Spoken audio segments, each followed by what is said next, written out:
Ready to begin your business? Should you be an LLC or a C corporation? How do you track the cost of goods versus operating supplies? What are your depreciable assets? Are you structured to obtain business credit? Not sure? Get a boss.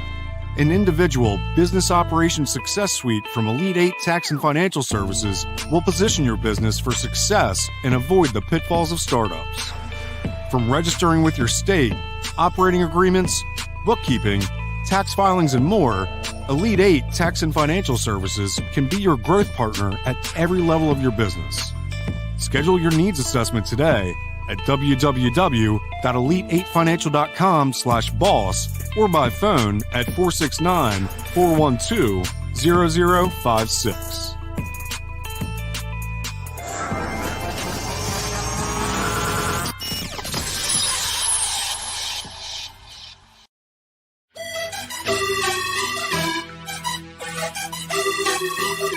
Welcome to Boss Talk Radio, the #1 online business and entrepreneurial talk show, brought to you by Elite 8 Tax and Financial Services.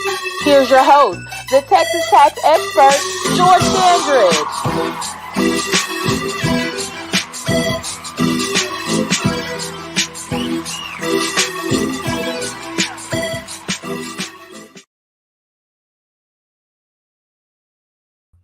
Yep, I'm coming to you guys off script. Normally y'all tune in Friday at 2 o'clock, but it's one of those situations where this right here just really could not wait. We just gonna jump right on into this whole thing because we're gonna have this conversation today.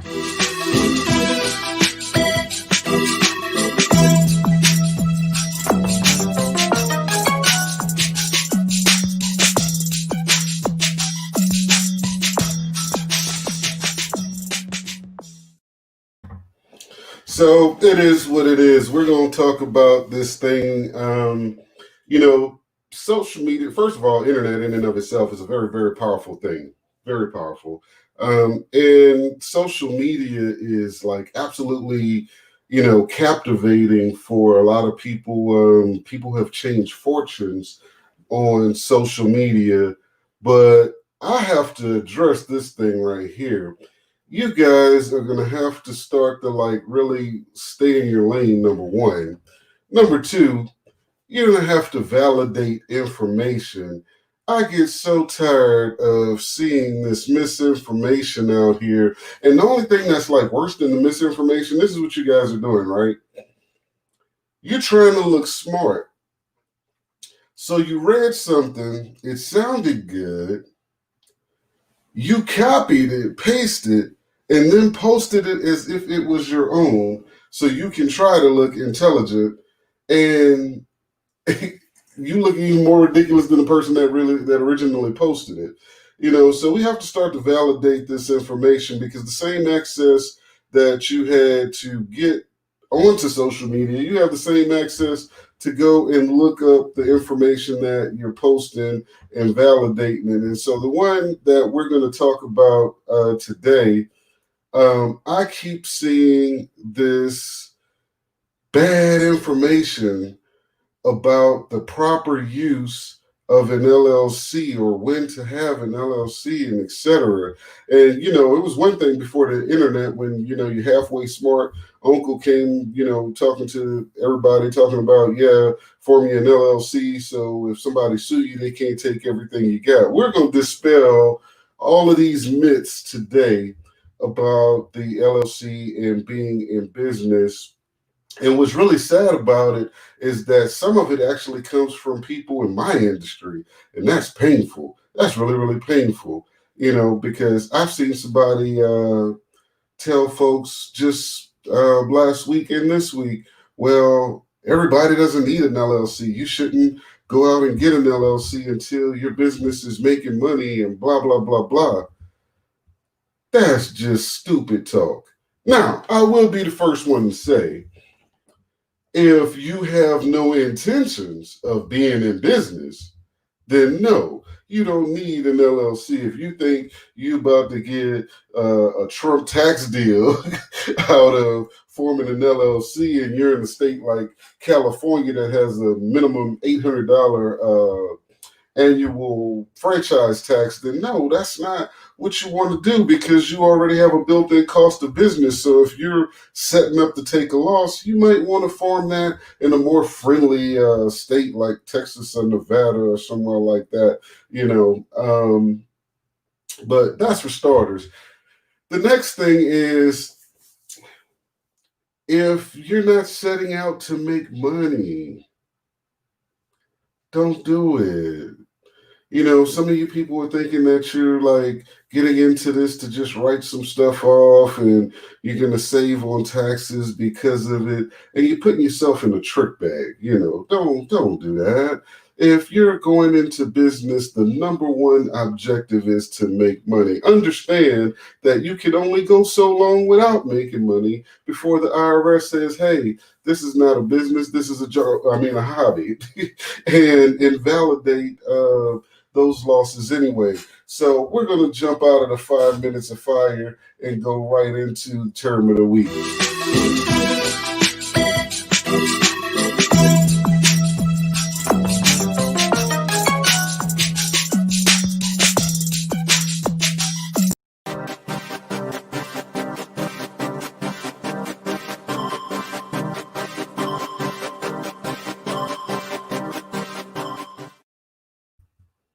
Yep, I said it. I did it. Somebody's mad. They're going to be commenting on this. And I know some of y'all are going to try to come for me, but you better tighten your drawers before you do. So we're going to talk about this thing called the LLC. Part one is that if you actually are going to be in business to make money, yes, you do absolutely want to have an LLC. For those that say that, well, it's not necessary, let's put this in perspective. If you are going to sell a product, you definitely want to form a company. A lot of times when you're doing a service, really not necessary, depending on what that service is. If you're going to be washing cars, some people will say, well, you don't need it for that. That's a service or whatever. What happens when you scratch them people's car? What if you have a lawn company and a rock spit out the side and hit a kid in the head and split their wig to the white meat? So you need to have, first and foremost, that minimum level of protection or whatever. But again, this is only if you are setting out to make money. And the next part about that is, understand that if you do not operate your business correctly, it will not protect you. It will do absolutely nothing for you. If you're commingling funds, buying your dog food and your business supplies out of the same account and depositing money into that account, it's not going to work for you. So where this is coming from, I read a post, and these come out, every year, and they catch fire, they get hot or whatever, and they spread like wildfire. If I could get Boss Talk Radio to spread like that, I would have 7 million listeners by this weekend. So this most recent one, I can't even figure out why it's spreading, because like the opening line sounds stupid. Like, do you guys try to validate anything? The opening line says, get an LLC, limited liability company, come up with the name for a company. And they are listing these in steps, right? But here's the problem with that. How are you going to get the LLC before you come up with the name? When you see, that's already backwards. And there's a bunch of other ass backwards stuff in here. I'm sure you guys probably seen a lot of it. The next one says, open a business bank account with your bank. Attach it to that LLC. Now, clearly, this is a layman's that spoke to this, because if you're doing this when you open that business bank account, you would actually be opening it under that business name. You're not then attaching that to a company. It just flows together. You got to put that order of operations, together. I think that was third grade. Y'all got to do that. So then, so we already corrected the first two steps on this thing. Then it says a brick and mortar business like McDonald's get tax deductions on the expenses for the building they occupy. So why not use your home as a home-based business? Well, first and foremost, you have to have a business that's capable of operating outside of your home. I mean, inside of your home. Everything, well, with the advent of technology, we see that we can now do a lot of things from home, especially if it's a service. But even with products, it involves the shipping and everything. But you still have to keep things done the right way. Don't think for a minute that you're going to have a 4-foot closet in your house that's inside of an otherwise occupied bedroom, and you're going to sit on your bed with your computer and you're about to write off all of your home expenses. This is not how none of this works, people. Matter of fact, that's the next wrong step. It says, keep records of everything, income and expenses. Well, of course, you have to do that. I tell you guys about that all the time. And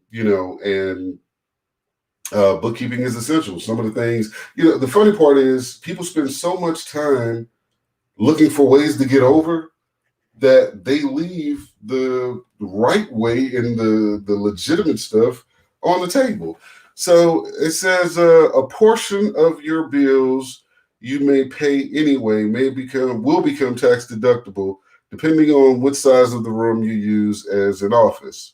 And they list an example where they show somebody taking 30% of all of their home expenses and being able to write that off, assuming this one room equates to 30% of your home. Ladies and gentlemen, this is a trick bag. The funny part, here's the really, really cold part. Every lie has to have some truth in it. Truth don't mean nothing but itself, but every lie has to have some truth in it. And there's some misconstrued truths in here. Whoever wrote it had good intentions or whatever, but how they went about doing it leaves out so much information that the average layman's reading this will go out and try to do this and really jump off the porch and then have to pay me $4,000 to go and represent them in an audit. Just do it the right way from jump. This has been your term of the week.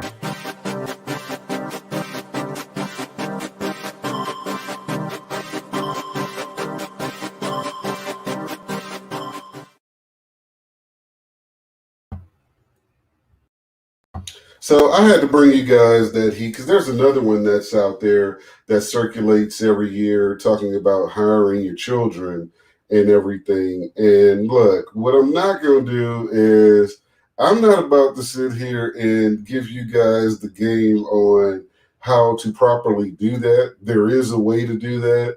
But if you don't have your business together, and you're operating out of your personal bank account and trying to do a DBA or sole proprietorship and hiring your kids, and you don't even have a payroll set up, and your kid is 3,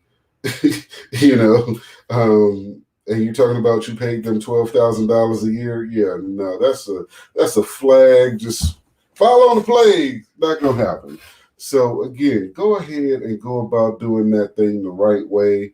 We're going to be back at you guys next week, and we're going to get a little bit deeper into that. Of course, next week's show is going to be super hot because we're going to be coming to you right after the election, and I'm going to be on the road traveling, so I'm going to have a bunch of friends with me. I think what we're going to do is go ahead and do like a little studio out there in the cabin and have some group chat and get into some intellectual Black folk talk about the post-election results. See y'all next week.